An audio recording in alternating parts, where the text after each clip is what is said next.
नमस्कार, आप देख रहे हैं अपना बिहार। मैं हूं आपके साथ विभा उपाध्याय। शिक्षा विभाग के अपर मुख्य सचिव के पाठक एक्शन मोड में नजर आ रहे हैं। लगातार उनके तरफ से एक के बाद एक फरमान जारी किया जा रहा है। शिक्षा विभाग ने टीचरों और शिक्षक नेताओं को साफ तौर पर चेतावनी दे दी है कि यदि वो मीडिया, सोशल मीडिया और अखबारों में अनर्गल बयान देंगे तो उन पर सख्त कार्रवाई की जाएगी। शिक्षा विभाग ने अब यह साफ कर दिया है कि स्कूल, कॉलेज और विश्वविद्यालय का कोई भी शिक्षक या कर्मचारी अनर्गल बयान देंगे तो उनके ऊपर कठोर कार्रवाई की जाएगी। विभाग ने यह भी साफ किया है कि स्कूल से लेकर विश्वविद्यालय तक किसी भी शिक्षक और कर्मी के द्वारा किसी संघ की स्थापना नहीं की जाएगी और ना ही उसका सदस्य कोई बनेगा। ऐसा करने वालों पर कठोर कार्रवाई होगी और इस संबंध में शिक्षा विभाग ने अब सभी विश्वविद्यालयों के कुलपति और सभी जिला शिक्षा पदाधिकारी को पत्र जारी कर दिया है। शिक्षकों पर के पाठक का लगातार एक्शन इस वक्त देखने को मिल रहा है। इस मामले में पश्चिमी चंपारण के 6 नियोजित शिक्षकों से स्पष्टीकरण भी मांगा गया है। नियोजित शिक्षकों पर छुट्टी कैलेंडर को लेकर सोशल मीडिया पर भ्रामक खबर फैलाने का आरोप है। डीपीओ ने सभी शिक्षकों से 24 घंटे के अंदर जवाब तलब किया है। जवाब नहीं देने पर प्राथमिकी दर्ज की जाएगी। वहीं जमुई में शिक्षकों पर नजर रखने के लिए अधिकारियों को जिम्मेदारी दे दी गई है। सोशल मीडिया या फिर अखबार हो या चैनल्स हो, किसी पर भी बयान देने पर अब कड़ी निगरानी रहेगी। शिक्षक संघ या शिक्षक और कर्मचारी अब कोई बयान नहीं देंगे। किसी प्रकार के बयान और सोशल मीडिया पोस्ट की अब निगरानी की जाएगी। तो भोजपुर में 2 शिक्षकों पर छुट्टी के कैलेंडर को लेकर सोशल मीडिया प्लेटफॉर्म्स पर आपत्तिजनक टिप्पणी का भी आरोप लगा है। शिक्षा विभाग ने 2 नियोजित शिक्षकों को शो कॉज जारी कर दिया है। डीईओ भोजपुर ने दोनों शिक्षकों से अब इस पूरे मामले को लेकर स्पष्टीकरण की मांग कर दी है। के पाठक के इस फरमान के बाद अब सियासत इस पर शुरू हो चुकी है।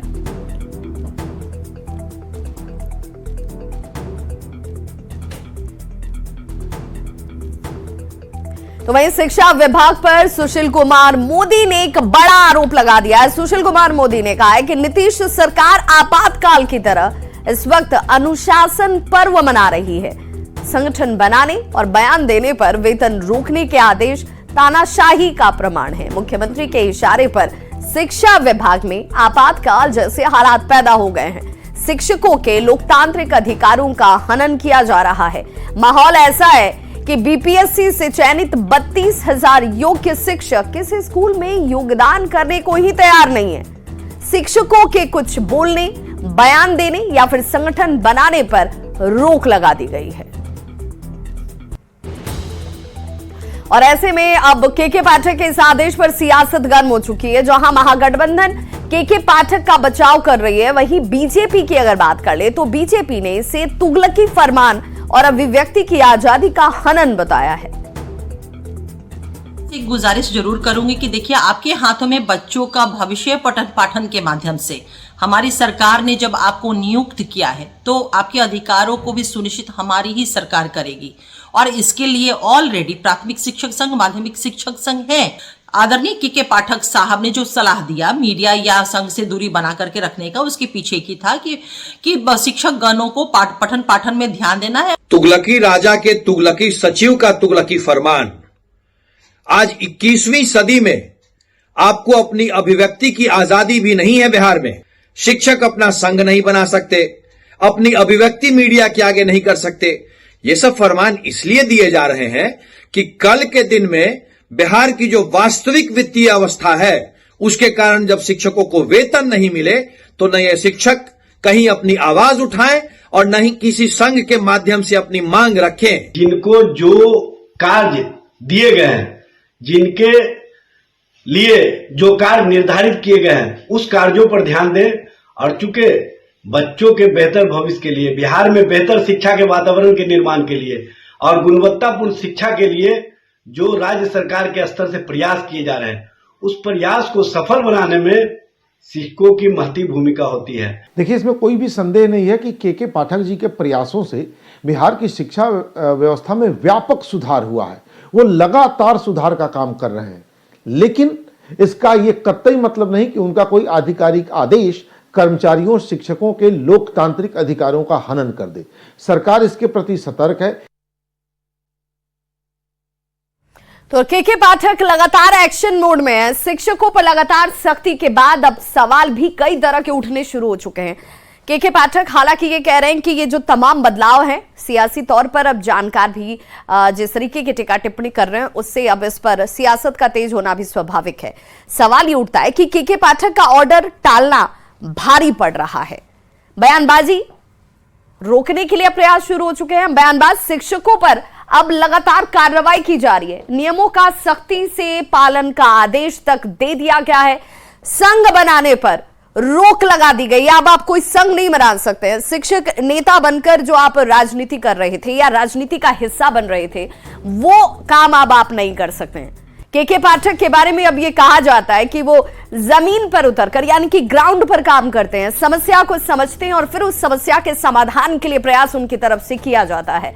शिक्षा व्यवस्था पटरी पर वो लाने का प्रयास कर रहे हैं और इसीलिए आप देखते होंगे कि एक दिन भी ऐसा नहीं गुजरता है जब के पाठक किसी स्कूल के निरीक्षण पर न जाते हो। शिक्षक स्कूल समय पर पहुंच रहे हैं कि नहीं पहुंच रहे हैं ये सुनिश्चित करना के पाठक की कार्यशैली का एक बड़ा हिस्सा बन चुका है। उपस्थिति शिक्षकों की भी बढ़ी और बच्चों की भी बढ़ी है।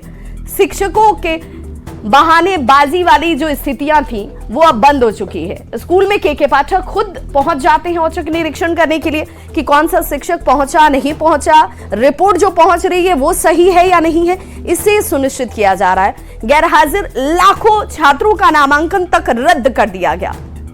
गैरहाजिर शिक्षकों पर भी ताबड़तोड़ एक्शन लिए जा रहे हैं। अब के पाठक नए फरमान को लेकर विवाद में आ चुके हैं। शिक्षकों को मीडिया और सोशल मीडिया पर बयान देने पर रोक लगा दी गई। अब आप किसी भी विषय पर यूं ही बयान नहीं दे पाइएगा। संघ बनाने पर भी रोक लगा दी गई है।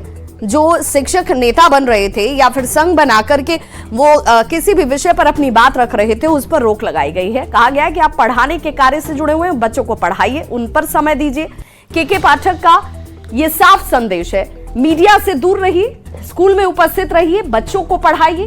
के पाठक के अब इस आदेश का विरोध भी शुरू हो गया है। विरोध देख रहे हैं आप, राजनीतिक दलों की तरफ से इस पर अपनी अपनी प्रतिक्रियाएं जो हैं वो दी जानी शुरू कर दी गई हैं। शिक्षकों को बयान देने पर रोक लगाया गया है कि अब आप किसी भी विषय पर यूं ही अपनी बात नहीं रख सकते हैं, सोच समझकर अपनी बातों को रखना होगा। और बड़ी खबर इस वक्त राजधानी पटना से आ रही है जहां सीएम नीतीश कुमार को वायरल फीवर हो गया है। पिछले 3-4 दिनों से मुख्यमंत्री नीतीश कुमार को वायरल फीवर और राजगीर महोत्सव जो आज से शुरू हो रहा है, अब मुख्यमंत्री नीतीश कुमार उस कार्यक्रम में नहीं मौजूद हो पाएंगे। इस वजह से सीएम नीतीश कुमार के इस कार्यक्रम को रद्द कर दिया गया है। डिप्टी सीएम का कार्यक्रम भी रद्द हो गया है। आज सीएम को राजगीर जाना था, इस महोत्सव की विधिवत तरीके से शुरुआत करनी थी, लेकिन जो बड़ी खबर आ रही है सीएम नीतीश कुमार बीमार हैं, उन्हें वायरल फीवर हो गया है। सीएम नीतीश कुमार को वायरल फीवर हुआ और इस वजह से उनके आज के इस कार्यक्रम को रद्द कर दिया गया है। आज सीएम को राजगीर पहुंचना तो जरूर था। वित्त मंत्री अब इस राजगीर महोत्सव का उद्घाटन करेंगे। विजय कुमार चौधरी को आप देखेंगे इस राजगीर महोत्सव में कार्यक्रम की विधिवत शुरुआत करते हुए। तो डिप्टी सीएम के कार्यक्रम को रद्द किया गया है, मुख्यमंत्री नीतीश कुमार के कार्यक्रम को रद्द किया गया है और इसके पीछे की जो बड़ी वजह है बताया जा रहा है कि मुख्यमंत्री नीतीश कुमार वायरल फीवर से ग्रसित है। हमारे सहयोगी आनंद अमृतराज हमारे साथ इस वक्त ज्यादा जानकारी के साथ फोन लाइन पर जुड़ गए हैं। आनंद, मुख्यमंत्री 3-4 दिनों से अस्वस्थ बताए जा रहे हैं और अब ये कहा जा रहा है कि कार्यक्रम रद्द कर दिया गया है उनका। बिल्कुल, हम अपने दर्शकों को बता दें कि मुख्यमंत्री पिछले 3-4 दिनों से वायरल फीवर से ग्रसित हैं और खासकर जब वो मुंगेर गए थे, जब मेडिकल कॉलेज का उद्घाटन शिलान्यास का कार्यक्रम में भाग लेने के तभी उन्हें सर्दी थी। चूंकि मैं वहां पे मौजूद था विभा, और हमने भी देखा था कि उन्हें हल्की सी सर्दी थी और लगातार अपनी नाक को भी पोंछ रहे थे। और उसके बाद जब दरभंगा गए और एक स्वास्थ्य विभाग के कार्यक्रम के तहत वहां से लौटने के बाद उन्हें वायरल फीवर हुआ है और जिससे वो पिछले 3-4 दिनों से वो बीमार है और अभी डॉक्टरों की निगरानी में है और लगातार स्वास्थ्य लाभ ले रहे हैं। आज उन्हें राजगीर महोत्सव में भाग लेना था लेकिन उनके कार्यक्रम को स्थगित कर दिया गया। और डॉक्टर केपी सिन्हा है जो जिनके ट्रीटमेंट में उनका इलाज चल रहा है और जो डॉक्टरों से जो जानकारी मिल रही है कि गले में हल्के से खराश है, सर्दी है और जो वायरल फीवर होता है उससे वो ग्रसित है। लेकिन धीरे धीरे उन्हें स्वास्थ्य लाभ मिल रहा है और वो लगातार डॉक्टरों की निगरानी में है और वो अभी अपने किसी कार्यक्रम में भाग भी नहीं ले रहे हैं। तो डॉक्टरों ने उन्हें अभी आराम की सलाह दी है और धीरे धीरे उनके सेहत में सुधार भी हो रहा है। बिल्कुल, अंतर्राष्ट्रीय राजगीर महोत्सव अपने आप में बड़ा आयोजन, भव्य तैयारी भी, कई कलाकार यहाँ पर पहुंचने वाले हैं। तो अब इस कार्यक्रम का उद्घाटन जो है वित्त मंत्री की तरफ से किया जाएगा। बिल्कुल, विजय चौधरी इस कार्यक्रम का विधिवत उद्घाटन करेंगे, क्योंकि इस कार्यक्रम में पहले सीएम और डिप्टी सीएम दोनों को भाग लेना था, लेकिन सीएम के नहीं जाने के बाद डिप्टी सीएम भी उसमें शामिल नहीं हो रहे हैं और सरकार के तरफ से जो वरिष्ठ मंत्री हैं विजय चौधरी, वो इसमें भाग लेंगे। क्योंकि जो राजगीर महोत्सव है उसकी ख्याति काफी बड़े पैमाने पे होती है और इसके बड़े पैमाने पर आयोजन किया जाता है और जिसमें देश के ग्रामीण कलाकार भी भाग लेते हैं और इस वजह से भी इसका महत्व है। तो जाहिर सी बात है जो स्थानीय लोग हैं उन्हें इसकी मायूसी होगी कि मुख्यमंत्री इसमें शामिल होने नहीं आए हैं, लेकिन बावजूद के लोग को कोई निराशा न हो इसके लिए बिहार सरकार की तरफ से वरिष्ठ मंत्री के विजय चौधरी के भाग लेने के बाद उम्मीद जताई जा रही है कि जो भी आयोजन है वो वैसे ही चलेगी जैसे सरकार की तरफ से तैयारी है। क्योंकि ये सबसे पहले 1986 में इसकी शुरुआत हुई थी राजगीर महोत्सव के, उसके बाद लगातार इसका आयोजन किया जाएगा और 30 नवंबर से 2 दिसंबर तक राजगीर महोत्सव का होना है। तो जाहिर सी बात है इस दौरान कई कार्यक्रम भी आयोजित किए गए हैं और उम्मीद थी कि मुख्यमंत्री उसमें जाएंगे, लेकिन मुख्यमंत्री की सेहत ठीक नहीं होने की वजह से मुख्यमंत्री उसमें नहीं जा रहे हैं और विजय चौधरी इसका विधिवत उद्घाटन करेंगे। बहुत बहुत शुक्रिया आनंद अमृतराज तमाम जानकारी के लिए। कोलकाता में जनसभा को संबोधित करते हुए केंद्रीय गृह मंत्री अमित शाह ने सीएए को लेकर एक बड़ा बयान दिया है। उन्होंने ममता बनर्जी पर हमला करते हुए कहा कि चाहे कोई कितनी भी कोशिश कर ले, हम सीएए को लागू करके रहेंगे। सीएए भारत का कानून है। मैं आज इस सभा में कहकर जाता हूं, ममता दीदी, सीएए देश का कानून है, इसको कोई रोक नहीं सकता और हम सीएए को लागू कर रहेंगे।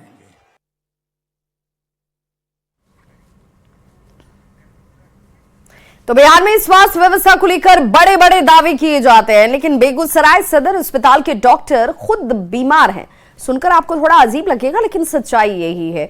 दूसरों का इलाज ये डॉक्टर कैसे करेंगे? अब आपके मन में ये सवाल उठेगा। ऐसा हम खुद नहीं कह रहे, बल्कि जेडीयू विधायक और विधानसभा के सचेतक जो हैं राजकुमार सिंह, उनकी तरफ से कहा जा रहा है। दरअसल राजकुमार सिंह बम धमाके में घायल बच्चों से मिलने के लिए सदर अस्पताल पहुंचे थे। इस दौरान बच्चों की गंभीर स्थिति को देखकर सत्तारूढ़ दल के नेता राजकुमार सिंह डॉक्टर की खोज करने लगे। तो इमरजेंसी ड्यूटी में तैनात एकमात्र डॉक्टर ने बच्चों का इलाज करने से मना नहीं, बल्कि सचेतक तक से मिलने से इनकार कर दिया। देखिए, बच्चों का तो इलाज किया नहीं, सचेतक जो यहां पर पहुंचे थे उनसे भी मिलने से इनकार कर दिया गया। अपने ढेर सारे समर्थकों के साथ अस्पताल पहुंचे राजकुमार सिंह अपनी इस बेइज्जती को देखकर आग बबूला हो गए और डॉक्टर चंदन कुमार को खूब खरी खोटी सुना दी। राजकुमार सिंह ने कहा कि जब यहां का डॉक्टर खुद बीमार है तो इलाज वो क्या करेगा। से बात करो डॉक्टर, बोल रहा हूँ पहले तमीज से। आप भी अच्छे से बात कीजिए, हम अच्छे से बात कर रहे हैं, आपसे तो अच्छे से बात कर रहे हैं। आपको तो तुम तरह से बात नहीं कर रहे हैं। लग रहा है टेंशन में आप बीमार हो। हम क्यों यू आर सिक। हम आपसे तो अच्छे से बात कर रहे हैं। क्यों? हम बीमार है, ठीक है, हम बीमार है। इलाज करना है तुम्हारा? क्या इलाज करिएगा? तुम्हारा इलाज करना है अभी? बुलाओ सीएस को। तो जानते हैं किससे बात कर रहे हैं आप? अरे भैया, मेरा अपना ड्यूटी में पेशेंट को देख रहे हैं। ठीक से बात करो। क्या हम इनको पता है, इनके बारे में पता है? हम ठीक से तो बात कर रहे हैं आपसे। ये बीमार डॉक्टर है, बुलाओ सीएस को, बुलाओ यहाँ पे और लिखो इसके बारे में, लिखो इसके बारे में। जाएगा इसको, तुम्हारी नौकरी खत्म करूंगा। कोई दिक्कत नहीं है।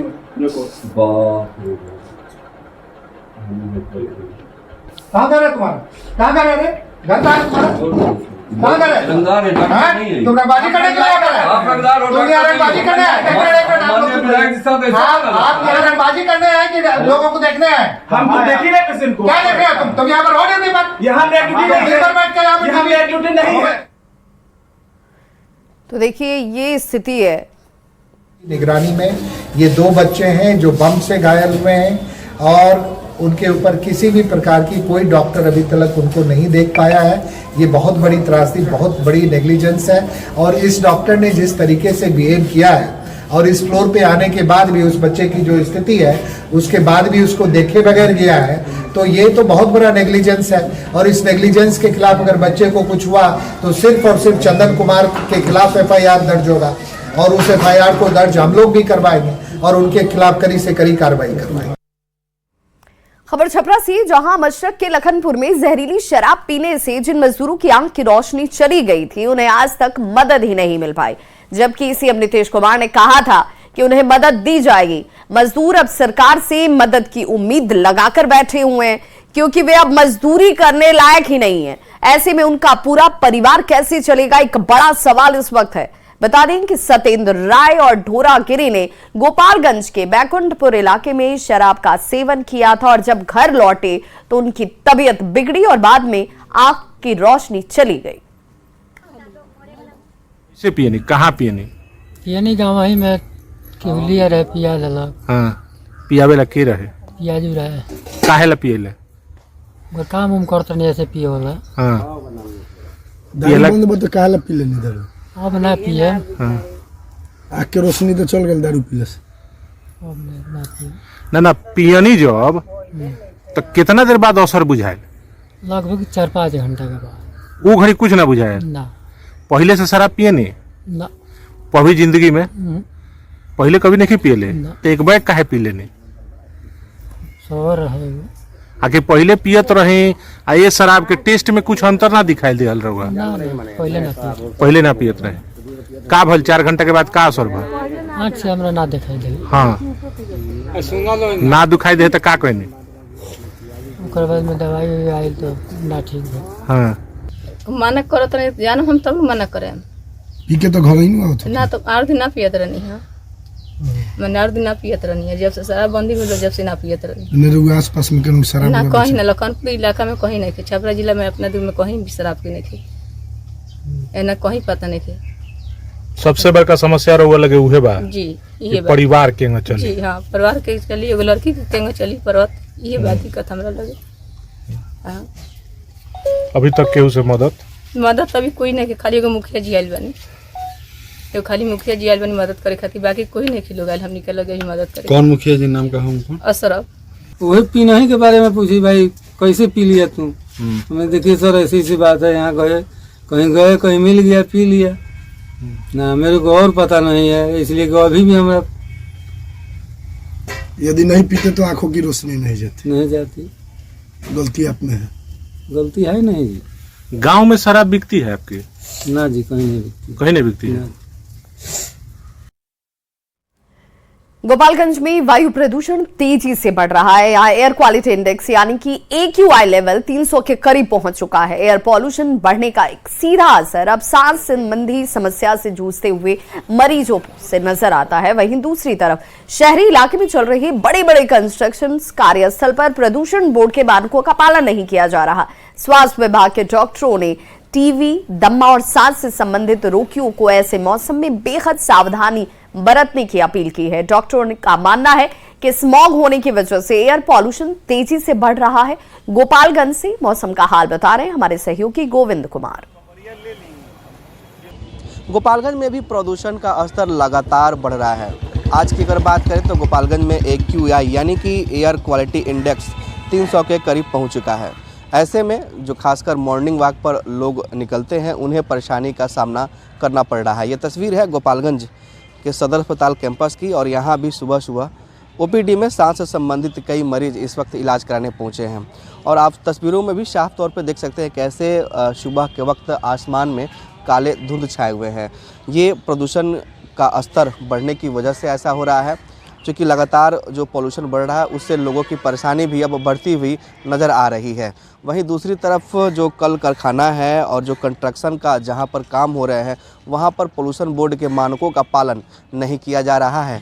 तस्वीर के रूप में आप सदर अस्पताल के कैंपस में ही देख सकते हैं कि यहाँ पर अस्पताल की बिल्डिंग बन रही है और यहाँ भी पॉल्यूशन बोर्ड के जो मानक है उसका पालन नहीं किया जा रहा है। क्योंकि कंस्ट्रक्शन के वक्त ऐसा कहा जाता है कि ढक कर ही काम करना है, लेकिन ये तमाम जो चीज़ें हैं वो अब नज़र नहीं आ रही। यही वजह है कि जहाँ जहाँ कंस्ट्रक्शन हो रहे हैं वहाँ पर भी प्रदूषण बोर्ड के मानकों का पालन नहीं किया जा रहा है।